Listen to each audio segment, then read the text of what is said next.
person next to you. Say, God loves you and I love you too. Feel the love and the unity. Lift your voice and repeat after me. We come together, we come together, we come together. In the name of love, we come together, we come together, we come together. In the name of love. Now look at the person next to you. Say, I recognize the God in you. Feel the love and the unity. Lift your voice and repeat after me. We come together, we come together, we come together. In the name of love, we come together, we come together, we come together. In the name of love, from every walk of life, every creed and color, in kinship we unite, in honor of the God in each other, yeah. So take a look at the person next to you. Say, namaste, I bow to you. Feel the love and the unity. Lift your voice and repeat after me. We come together, we come together, we come together. In the name of love, we come together, we come together, we come together. In the name of love. Yay! Teresa James, we love Teresa James. Yes, yes, we do. Good morning. Good morning. Welcome to Center for Spiritual Living, Granada Hills. I am not Reverend Mike McMorrow. He is on a little retreat this weekend up in Eugene, Oregon with Reverend Linda Finley and a whole bunch of people that I was supposed to be seeing this weekend. However, my story comes later in the talk as to why I didn't go to Oregon. I'm so grateful for him to go, and I'm here to fill in for him today. He's up there to fill in for me in Oregon. So it works, doesn't it? It works beautifully. I want to welcome anyone who's here for the first time. I see some new faces. I'm so happy about that. Yes, thank you for being here today. We are a center that honors all who are on their spiritual pathway, who practice their beliefs in faith and love. And our call to service for those on the live stream and those in person here today is called Lighting the Flames of Faith. And if you've been to another Center for Spiritual Living lately, you hear it just about at every center that we have. Now, I'm putting on my glasses, not because I need them, but because I don't have any makeup on today. So there you go. So we perform this ceremony to promote the universal consciousness of life, which acknowledges that all peoples, all faiths, all sentient beings come from that one great universal presence, which we call spirit. Fundamental to this truth is the unifying nature of all religious thought and experience, which we honor here today. As our beautiful practitioner, Kitty, lights the first candle, it is for the Tao, honoring the universal path of harmony and equilibrium, the natural way. We light the next candle for the shamanic traditions, honoring the beliefs and practices of all indigenous peoples, the way of primal spirituality. We light the third candle for Hinduism, honoring the path of knowledge, action, and devotion. We light the fourth candle for Judaism, honoring the ethical path of living by sacred law. The fifth candle we light for all forms of Buddhism, honoring the Four Noble Truths and the path of compassion. We light the sixth candle for all forms of Christianity, honoring the Christ consciousness as the path of love. The seventh candle we light for all forms of Islam, honoring the path of submission to the will of God as the highest calling.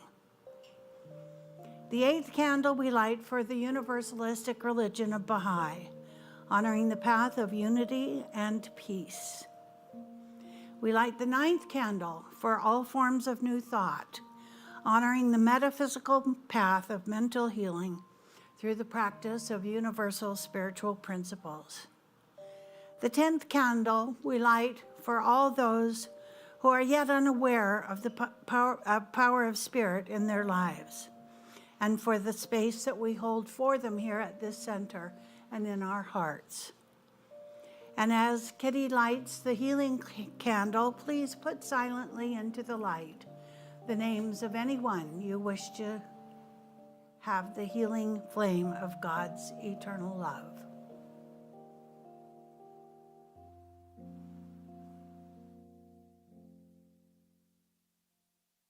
There is one flame that burns in our hearts. There is one light that shines through our love. We light this flame with faith. We find this light within our own soul. There is one flame, one light within.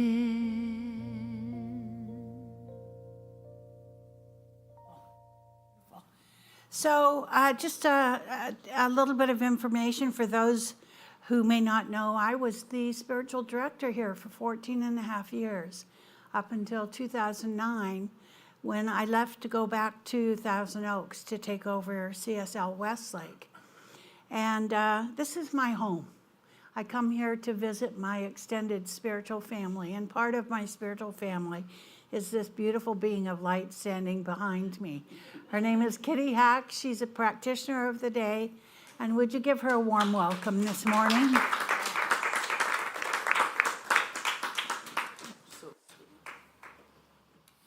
I always love it when Reverend Dr. Maureen is here. It just warms my heart. Let's just close our eyes for a moment and breathe in this love at this precious center for spiritual loving. Just know that there is only one presence in this universe. It is God, Spirit, Divine Mind, and it's all good. We affirm our oneness with God, and we accept this fact as we open our hearts and our minds to the peace and the love that permeate this beautiful space. We are at ease. We are healthy, happy, abundant. We erase all negative thinking of the past or the future, being here and present in the now. We know that all is perfect, and we are so grateful. We give thanks that we are spirit in expression. Our thoughts are clear, and we are open to new and wonderful insights. We are inspired by the beautiful music today and the words spoken here. We're filled with excitement and joy, sharing these feelings with all of those we encounter. We are healers and bearers of love. We step into our greatness as we continue to acknowledge the truth that God is all there is. With such a grateful heart, I release my word into that law, knowing it is already done, And we affirm it all by saying, and so it is. Amen. Good morning, everyone. One of my favorite rituals here at our center is just what we finished doing, the lighting of the flames of faith, where we light a candle representing each major religion or philosophy. Though I grew up in the Christian faith, over the years as I studied and participated in a few different religions and philosophies, I've discovered that there are so many more similarities than differences between them. I believe I've gained some wisdom from my spiritual travels and explorations, and I feel very fortunate to have decided to embrace religious science because of its openness and inclusiveness. Today, I'd like to share a little bit of Buddhist wisdom that I think we can all relate to. Shantideva was an 8th century Indian philosopher, Buddhist monk, and scholar, and was highly regarded as a wonderful teacher. So he was asked once to travel to Tibet to share some of his knowledge with the people there. Now, he had heard that the Tibetans were lovely people, just loving and peaceful and, just calm.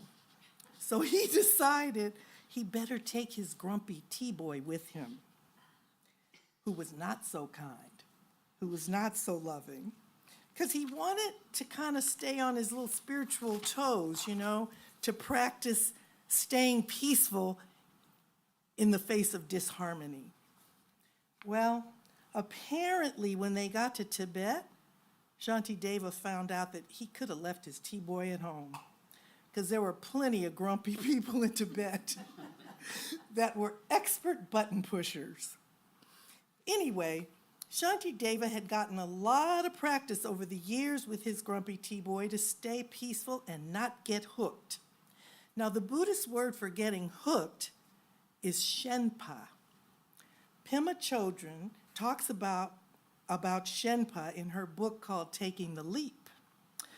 For example, when Uncle Freddie, Aunt May, mom, daughter, husband, friend, one of our folks in our lives, when they say something that pushes our button, we can feel ourselves tightening up and off we go.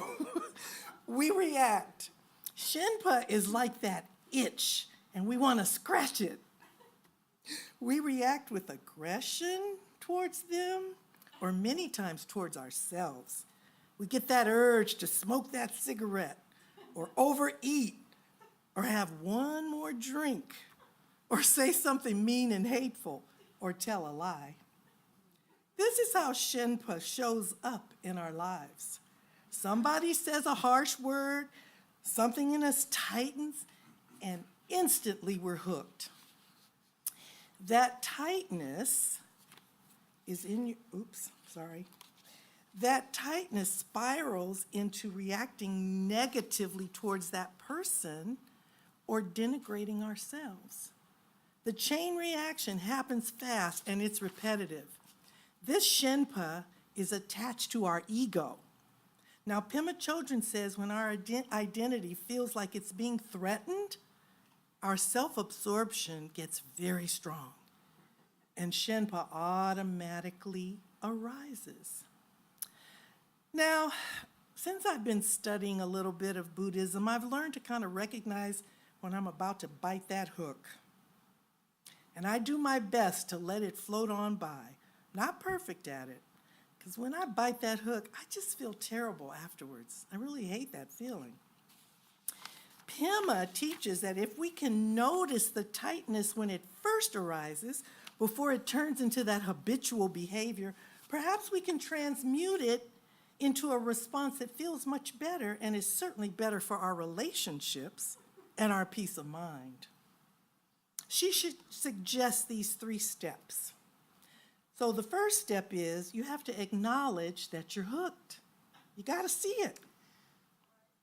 Step 2, just pause. Take 3 deep, conscious breaths. Lean into that energy. Experience it fully. Get curious about it. How does it feel in your body?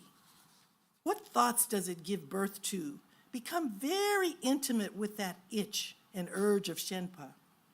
Now, part of this step is learning not to be seduced by the momentum of Shenpa. It's the process of staying awake, being compassionate, and interrupting that momentum and refraining from causing harm to someone else or yourself.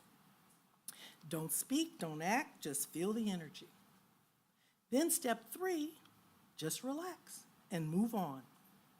Now, the hardest part of this practice is to embrace the restless energy, to stay awake to it rather than exiting and doing what we always do, that habitual thing, screaming at somebody or wanting to smack them. It's about learning to just stay, become familiar with this place, and gradually it loses its threat. So instead of scratching the Shenpa itch, we stay present. We learn that staying with the uneasiness doesn't kill us. We don't collapse into a ball.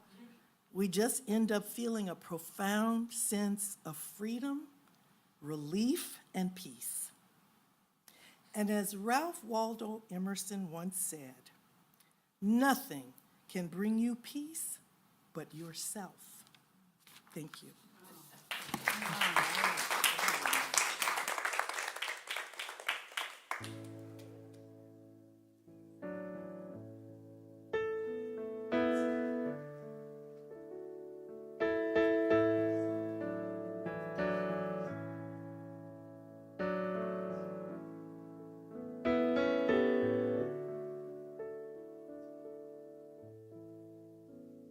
Get ready, my soul.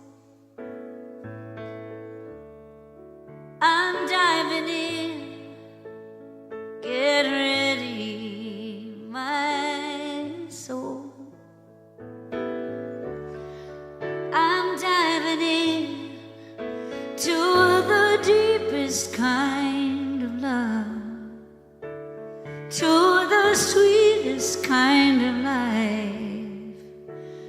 Get ready, my soul. Everything I've ever done, everything I've ever seen, everything I've lost or won, everything I've ever dreamed has brought me here to this present moment, here to a new beginning here, and I'm seeing life so clearly now. Get ready, my soul. I'm diving in. Get ready, my soul. I'm diving in to the deepest kind of love, to the sweetest kind of life. Get ready, my soul. Here I go, deeper, deeper, deeper than I've ever been before. Here I go, closer, closer, closer to my sacred source. And here I go, deeper, deeper, deeper than I've ever been before. Here I go, closer, closer, closer to my sacred source. get ready, my soul. I'm diving in, get ready, my soul. I'm diving in to the deepest kind of love, to the sweetest kind of life. Get ready, my soul.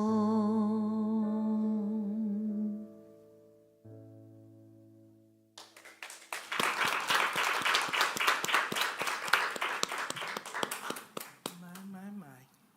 Beautiful, Teresa. Let's give her another. Thank you. round of applause. Thank you. Sweet voice. So, I have a few announcements. The first thing I want to do, I know Reverend Dr. Maureen mentioned there were some new people here today, and I just want to also welcome those of you who are here for the first time. And please come back. This is the Center for Spiritual Loving. There's a lot of love here. So we have Zoom fellowship meeting today. Anybody out there who's on Zoom, and anybody who wants to rush home at 11:45, facilitated by Reverend Jessica Fish. We also have Animal Kingship today at 1:00 p.m. with Reverend Kathy Lyons, and that's online as well. On October 22nd, which is next Saturday, there is the Granada Hills Street Fair and the CSLGH Open House. And it's fun. You guys, everybody needs to come and hang out. So it's just right here in the street. And we'll have would you like to say something about it, Miss Kathy? Also at noon, there'll be an animal blessing, so you can bring your well-mannered dogs on a leash. They must be well-mannered. Or you can bring a photo, like I don't bring my cat, she likes to litter and she's a homebody, but either photograph or secured fur baby. Okay. Or fish, or snake, anything you'd like to bless. Or bring a photo so your animal friend can receive a special blessing. So you can bring, if the little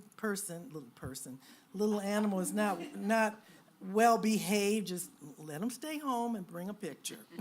Okay. All right. Join the Life Transformation Summit, this online event featuring our own Reverend Dr. Mike and Reverend Nancy, is a free virtual event, and it's October 17th to 21st.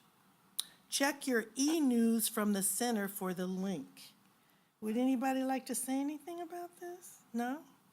Okay. It's listen, the title gets me, Life Transformation Summit. I mean, that sounds real good. All righty. Now, coming soon also, we have a Harvest Festival. It's only 19 days away, Friday, November 4th. Can you believe November's only less than 19 days away? Anyway, this is at 6 o'clock at night. It's going to be here. It's going to be amazing. And our wonderful Andrea, who's right back there, wave your hand, she's selling tickets, and it's only $35. There's going to be a lot of fun. Would you like to say something about that? Well, just come on out and join us. We're really just going to celebrate reopening and being together with a Mediterranean buffet and dancing here in the sanctuary. And we just want you all to know that we're here, we're open, we want you to come in and just party with us. It's just about partying. We like that. It's been a long time since some of us partied with COVID and all that stuff. So, all right. Thank you so much. And now we will have our declaration of principles. So all together, please stand. We believe in one universal spirit, manifesting through all, natural and incarnated in us. We believe that the universal spirit is personal to and reveals itself through everyone who recognizes its presence We believe that our faith operates upon a law of mind, which automatically manifests in our experience according to that faith. We believe in the unity of all life and in the immortality of the individual soul forever expanding. We believe in the eternal goodness, the eternal loving kindness, and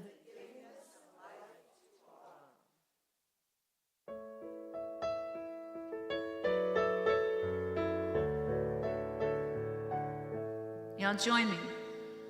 I am a light, I am a light, I am a light in this world. I am a light, I am a light, I am a light in this world. And I shine, and I shine, and I shine so bright. And I shine, and I shine, and I shine so bright. You are a light, you are a light, you are a light in this world. You are a light, you are a light, you are a light in this world. And you shine, and you shine, and you shine so bright. And you shine, and you shine, and you shine so bright.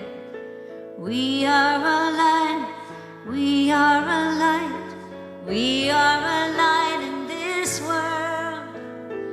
We are a light, we are a light, we are a light in this world.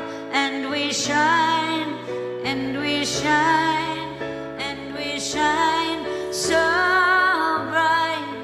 And we shine, and we shine, and we shine so bright.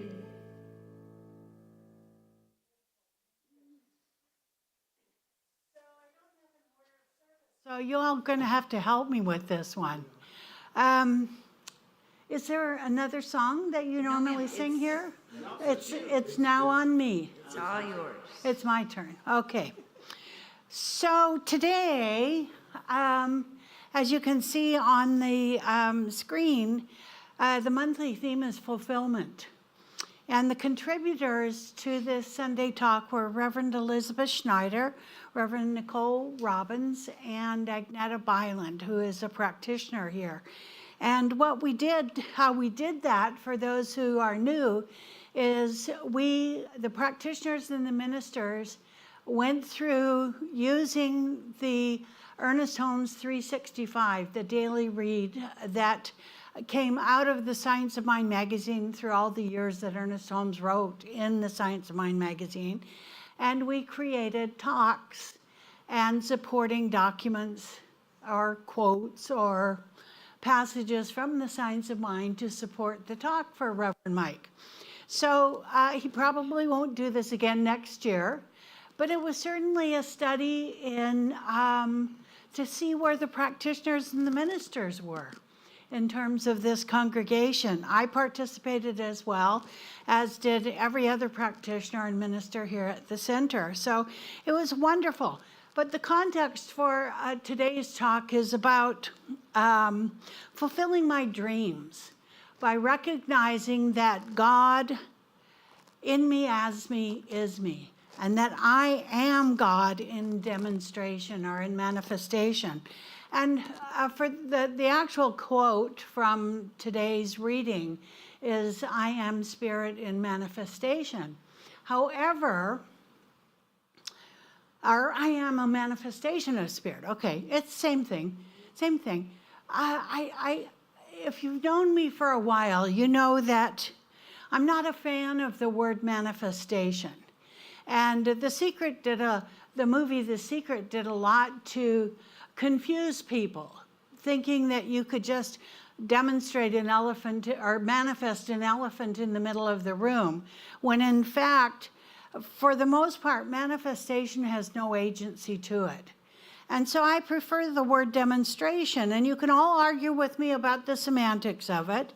But manifestation, as I said, implies some sort of otherworldly idea of pulling something out of thin air, that something else is in control. And the reality is that I am in control of the demonstrations in my own life.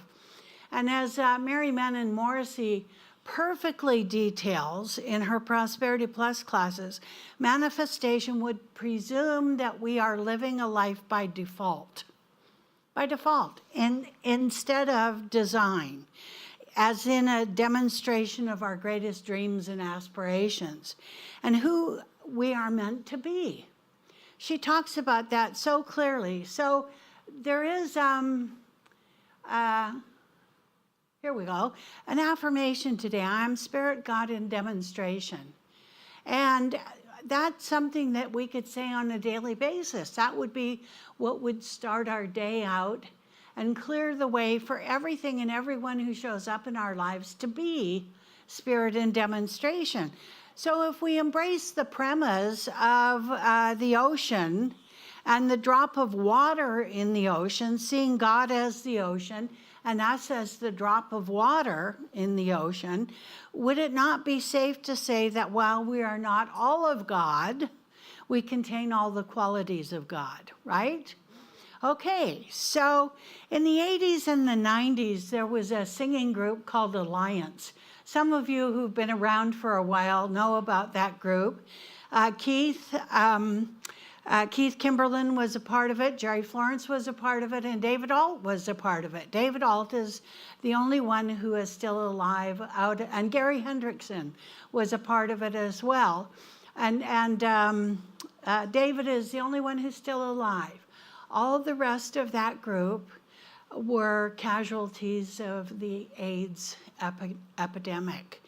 Anyway, some of you may know David Alt, and they sang a signature song called I Love Myself the Way I Am. And I'm not going to sing it because they paid me not to sing at this church. But it went something like this. I love myself the way I am. There's nothing I need to change. I'll always be the perfect me. There's nothing to rearrange. And every time we sang that song in church, I would openly weep. Because how could I be the perfect me when I was so flawed? Good question, right? How could that happen? So what is the definition of perfection? Because Ernest uses that word liberally in just about everything that he talks about. Perfection, not a measurement of somebody else's standard, by the way. None whatsoever. So as I look out here today, I see perfect beings of light. Now, perfect and yet works in progress. You know, we're all masterpieces. I've said that before, but we're still works in progress. The artist who looks at his painting and just one more dab, one more change in color, one more thing to fix. And I think for all of us in this teaching, it's a lifelong experience. We're always fixing and changing things about ourselves, aren't we? We're rethinking who we are on a daily basis. Some of the synonyms for the word perfection are excellence, precision, accomplishment, fulfillment, realization, and achievement. So would it be safe to say that based on these synonyms, we are all excellent? Yes. We're all precise? Yes. We're all accomplished, fulfilled, realized achievers. We're all those things. It doesn't say anything in there about stuff or things. It doesn't say what kind of car you drive, how much money you have. You know, it doesn't say anything about stuff and things. It's about the character of who we are. My understanding of God is God's understanding of me at the level of my understanding of God. Oh, no. You know, breathe in on that one. This was a quote of Ernest Holmes that changed my life. You know, it's not a matter of higher or lower consciousness. It's not a matter, it's about expanded consciousness. My understanding of God is continually expanding day by day by day, because I see the demonstration of it. I see God in demonstration in my life, in my children's lives, in the people that I work with, coaching and counseling. It's just a remarkable experience when we see it from that perspective. Can you imagine how difficult, you know, when we think about that drop of water in the ocean of God consciousness, then I have to embrace all the qualities of God, right?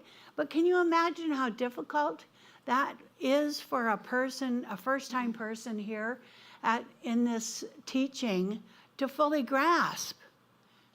It took me some years before I really could wrap my head around that. And the idea that I contain all the qualities of God, but I'm not God in totality. So I explored various ways to see myself maybe as emotionally and psychologically healthy. I knew that I was inherently spiritually healthy. I didn't always act that way, but I knew that that part of me was a given.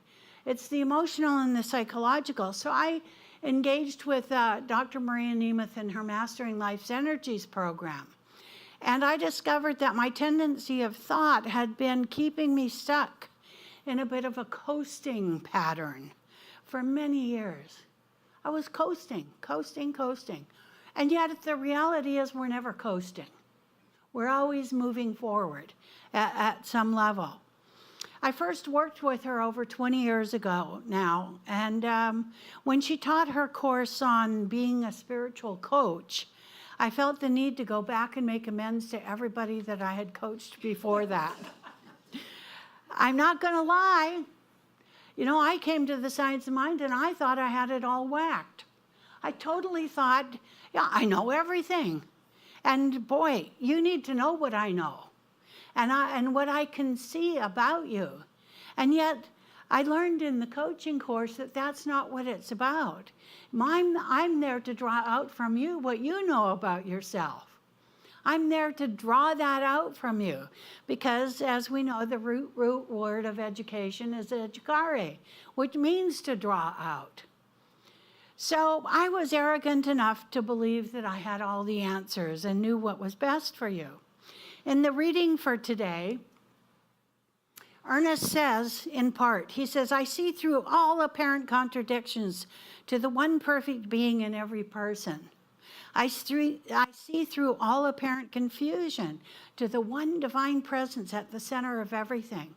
So that's us. That divine, perfect being, the divine presence as us is who we are. We pretend we're not sometimes. And sometimes it's not about pretending, it's about acting like we're not a divine being, right? Bad behavior.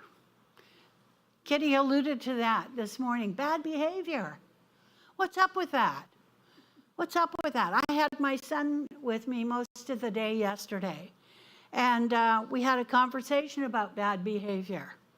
And the thing about him, as many of you already know, he was in emergency so many times before he was 4 that they called social services on me, thinking I was abusing my son, right? I was indignant, to say the least. But he still has those tendencies in his behavior, and he's going to be 40 at the end of the month. You know, there's still behavior issues. You know, I think in this quote by Ernest Holmes, the operative words are see through. See through. After looking at myself and my own idiosyncrasies, which is what we do in this teaching, I began to change my ways of working with clients. And I now begin my process each time I coach or counsel by seeing the divine presence and the perfect being in the person I'm working with.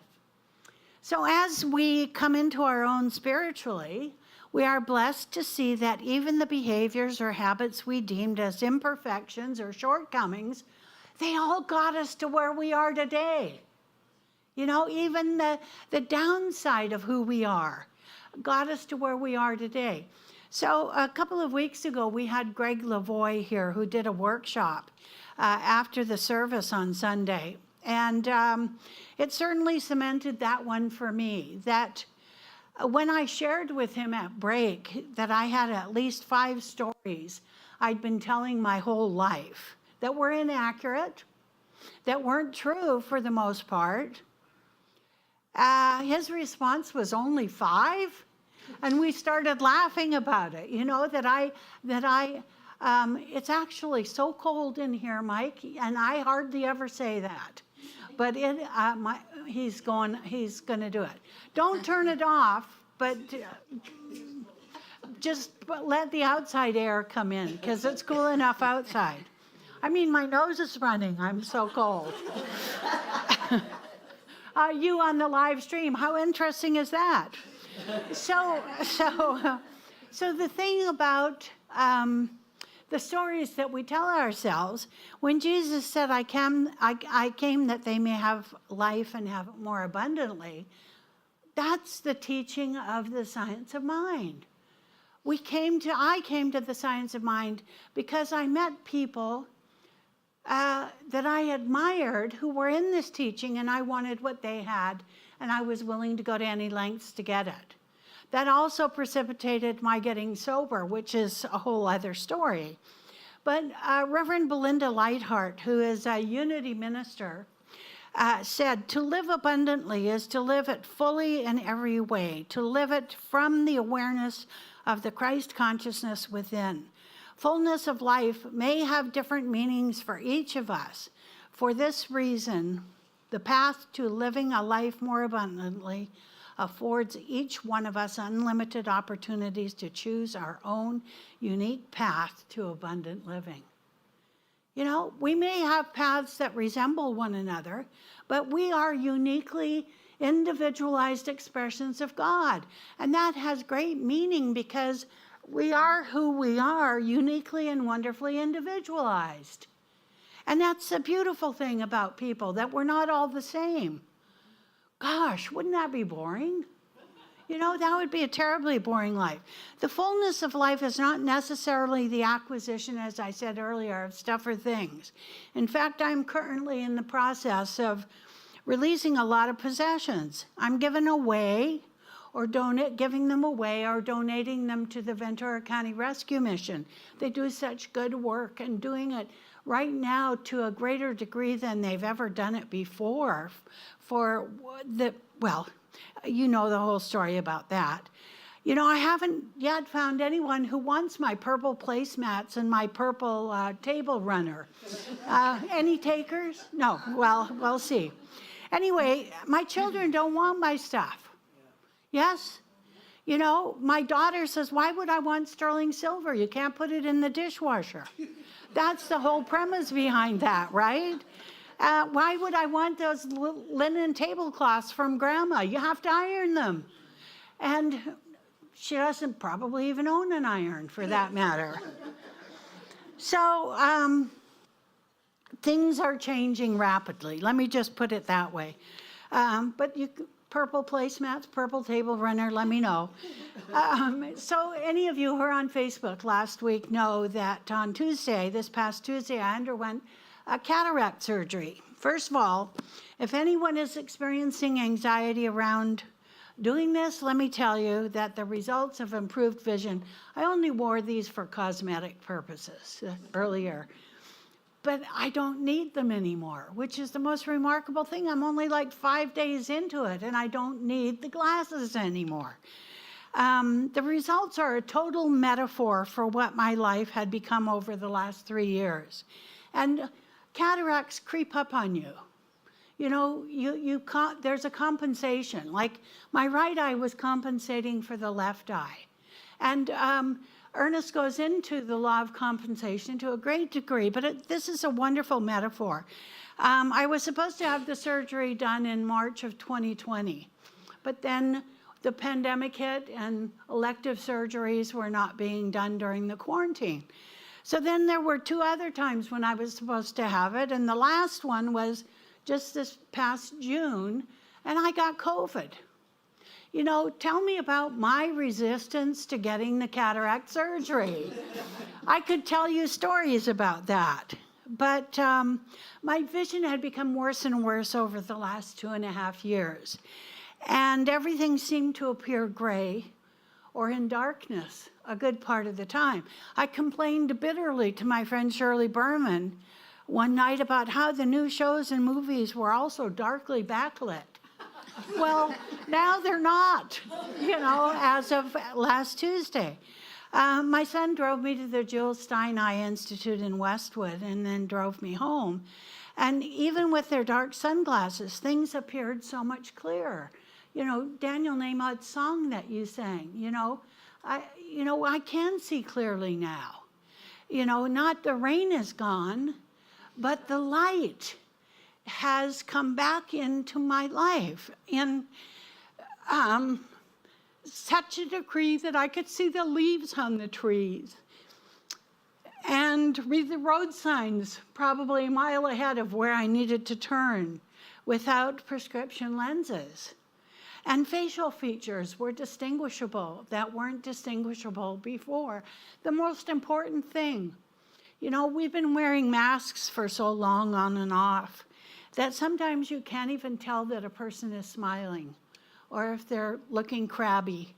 You know, so it was kind of nice for a little bit because I always deemed that they were smiling underneath their masks. I never saw crabby people. Everything seemed to be glowing. And I felt like I was glowing. That not only was I letting the light out, but I was also letting the light in. And that's a big thing in realizing our place as a manifestation of spirit. It's always to let the light in and to let the light out. It's a reciprocal thing, right? You know, the glowing part has diminished somewhat as I'm getting used to my improved vision. But what I realized when I was chatting with Reverend Mike a day or so after the surgery, that I hadn't let the light in for months. I hadn't. And here I am post-surgery, having to let the light in a way I hadn't in a very long time. The deterioration of my eyesight was not only physical, it was emotional and spiritual as well. And of course, the obvious question was, what is it that I'm unwilling or unable to see? Interesting, huh? Never took that into consideration while I was in the process of growing my cataract. You know, it's such an interesting, it speaks volumes about how I'd let the woes of the world in general and the woes of my world in particular add up over time to such a degree that I didn't want to see any of it. I began to doubt my ability to be objective. So Ernest Holmes said, never let anything cause you to doubt your ability to demonstrate the truth. I wish I'd read that 3.5 years ago. Conceive of your word as being the thing. You know, whenever Ernest Holmes capitalized stuff like this in The Science of Mind, I feel like he's yelling at me. Conceive of your word as being the thing, right? See the desire as an already accomplished fact and rest in perfect confidence, peace, and certainty. Never looking for results, never wondering, never becoming anxious, and never being hurried or worried, nor worried. I'm not going to lie. The surgery itself caused some anxiety in me. They deadened my eyeball, gave me some twilight anesthetic for the operation so I wouldn't be totally and completely out, and they could communicate with me. I had 2 doctors. I had a third-year resident and a surgeon. And I was the third-year resident's last patient before he went out in his own practice. And he was freaking adorable. They were both adorable. And at one point, when the laser came into play, the doctor doing the surgery told me I would see bubbles and colors. The bubbles were stunning, blue with silver linings around them, and the colors showed were downright psychedelic, which I happened to mention to no one in particular, but to the room in general. Wow, this is a psychedelic experience. And the whole operating room just cracked up. They laughed. I said, well, I am a child of the 60s after all. Anyway, at the end of the surgery, the doctor said I was their last patient of the day and that they had saved the best for last. They called me a rock star. Now, I just figure they said that to everybody, right? But I got so puffed up with that, I'm not even going to lie about it. Brene Brown said this: authenticity is a collection of choices that we have to make every day. It's about the choice to show up and be real, the choice to be honest, the choice to let our true selves be seen. True selves, as opposed to a false self. And I know we know people who do that. They show their false selves to us every day. We watch it on CNN. We watch it, in the movies. We see that activity. To be authentic contains the element of perfection that shows up when we truly know we are spirit in demonstration. So I'm getting a red light. I'm almost finished here, but there's one other great quote here that I have. Come on. Mark Nepo, one of my favorite authors. If you don't know who he is and you're on a spiritual pathway, get one of his books, any one of his books. He is the most beautiful poetic writer. He says there is a great choice that awaits us every day.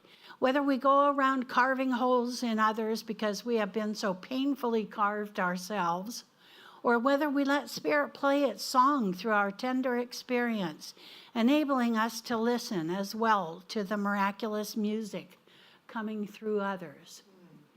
Can you imagine living life like that on a daily basis? I've met him in person, and his energy is so big that even from the podium, you can feel it in the room. That you just know this man, his journey has been long and hard, and yet he's shared every moment of his journey by writing stuff like this. As I said in the beginning, seeing the perfect being and the divine presence in others allows us to hear the miraculous music coming through them. We can see clearly now, as the song attests to, not only because I am a manifestation of Spirit, but I can see that manifestation of Spirit in you as well, knowing with God all things are possible. Will you join me quickly, please, in consciousness? And just go within for a moment and feel that essence of Spirit identifying itself by means of me as I speak this truth in the first person.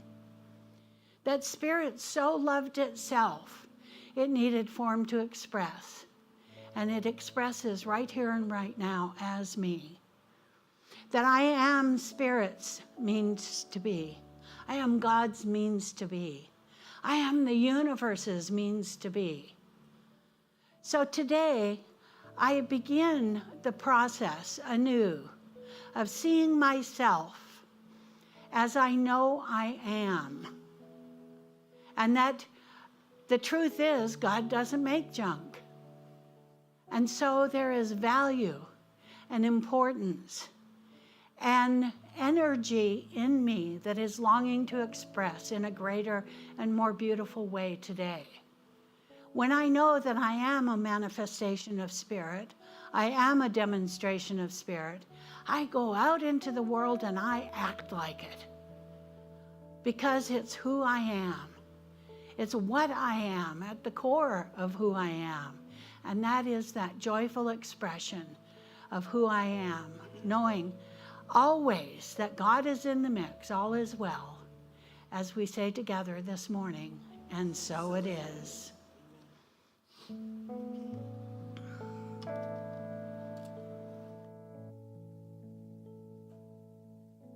When you can't find your direction, and your heart won't guide you home, let go. Let God. If your dreams are broken in the dust and you've lost the will to trust, just let go. Let God.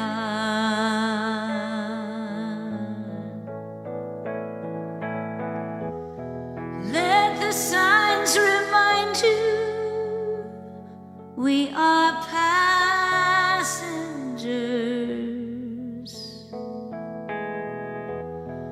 Let the signs remind you to surrender,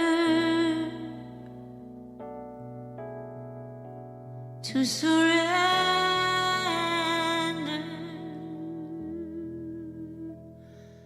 Let go.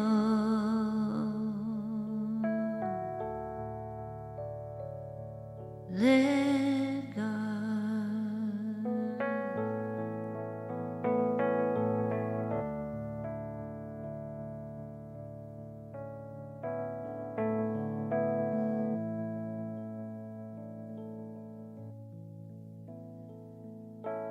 And when faith's a dying fire and there's no spark to feed the flame, just let go.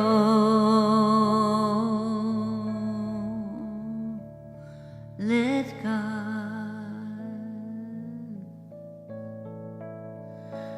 When your courage fails you, or the well of hope runs dry, let go.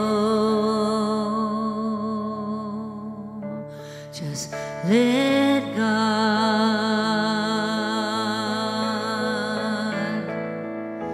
Let the signs remind you we are passengers.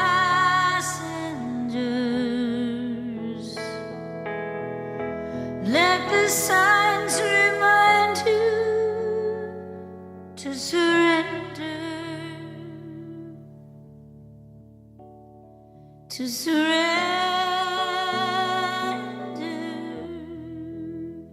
and let go.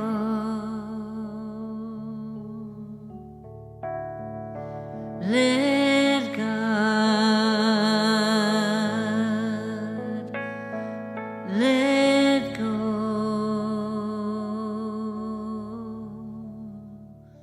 Let God.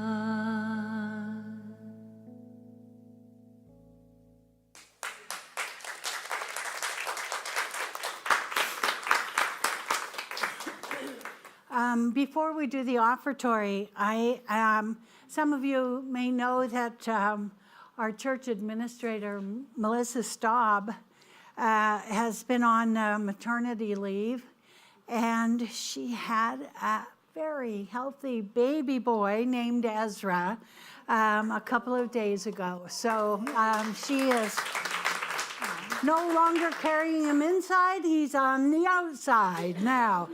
And God love her for that. So this is our time of conscious giving.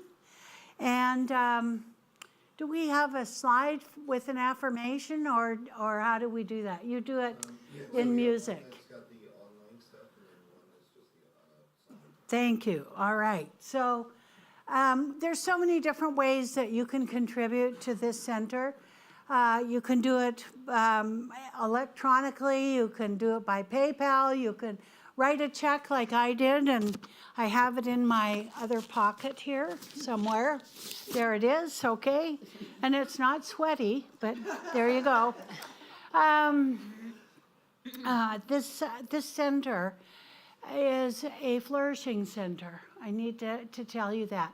And that so many people are watching us online these days. I think last week we talked, Reverend Mike and I talked, that had over 500 hits over the last week, so people may not be watching on Sunday morning because they have children who play soccer.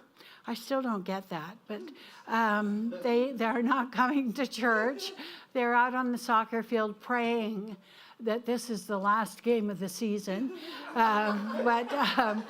Anyway, I used to have a boss who would do that. Please do a treatment that I don't have to do this past November. And I said, well, it doesn't exactly work that way, but I'll do something for you. But the interesting part of it is that no matter how you watch, whether it's online or whether it's in person, we love having people here.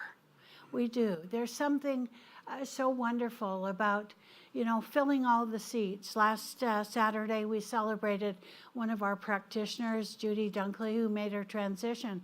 And I did not happen to be able to come to it, but Mike said the whole place was packed. There was somebody in every chair. And, that's a vision that we can hold for this center. So if you have thought about asking a friend to come, bring that friend, because that makes all the difference in the world. That means that, that old joke about if you were arrested for being a religious scientist, would there be enough evidence to convict you? I mean, that's supposed to be funny, but it's really quite sad when you think about it, right? So hold your gift in your hand if you have it. If not, put your hand over your heart and just know that here we are.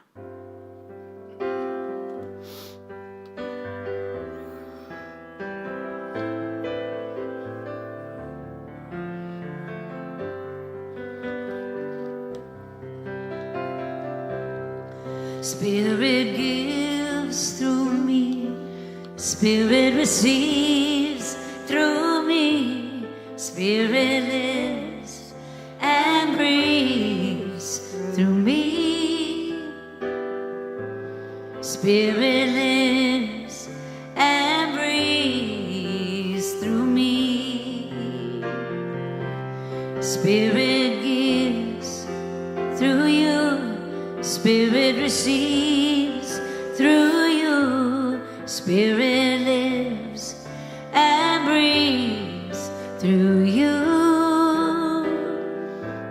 Spirit lives and breathes through you, and Spirit lives through us, Spirit receives through us, Spirit lives and breathes through us. Oh, Spirit lives and breathes through us.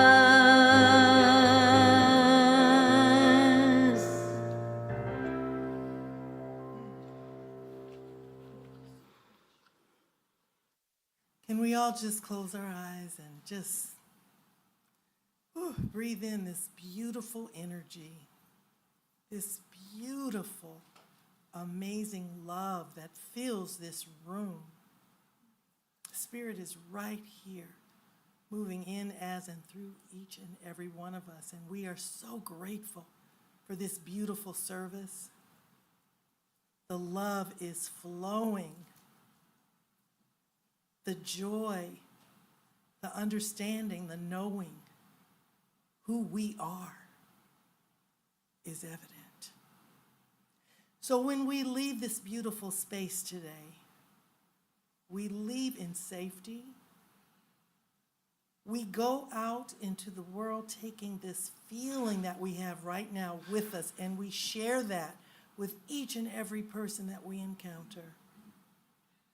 We share the love, we spread the love, and we go deeper in our own understanding of who and what we are.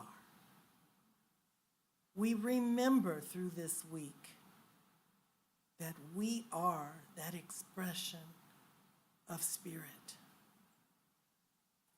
We remember Ernest Holmes' quote, "My understanding of God is God's understanding of me at the level of my understanding of God." We ponder that this week as we move through our days. in such gratitude for all of what we have heard today, for our precious Reverend Dr. Maureen, for our wonderful, wonderful musician, Teresa, for everyone who has participated in any way during this service, we give thanks. We let go, we let God, and together we affirm it all by saying, and so it is, amen. All right, y'all join me with the peace song if you want to try to make a big circle or...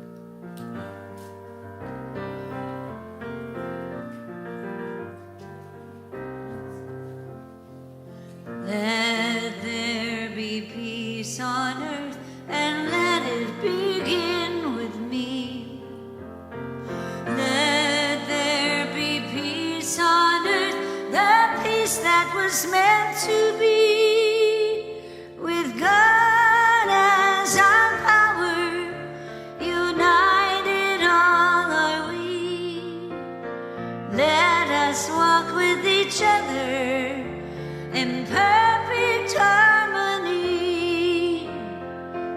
Let peace begin with me. Let this be the moment now. With every step I take, let this be my joyous vow. To take each moment and live each moment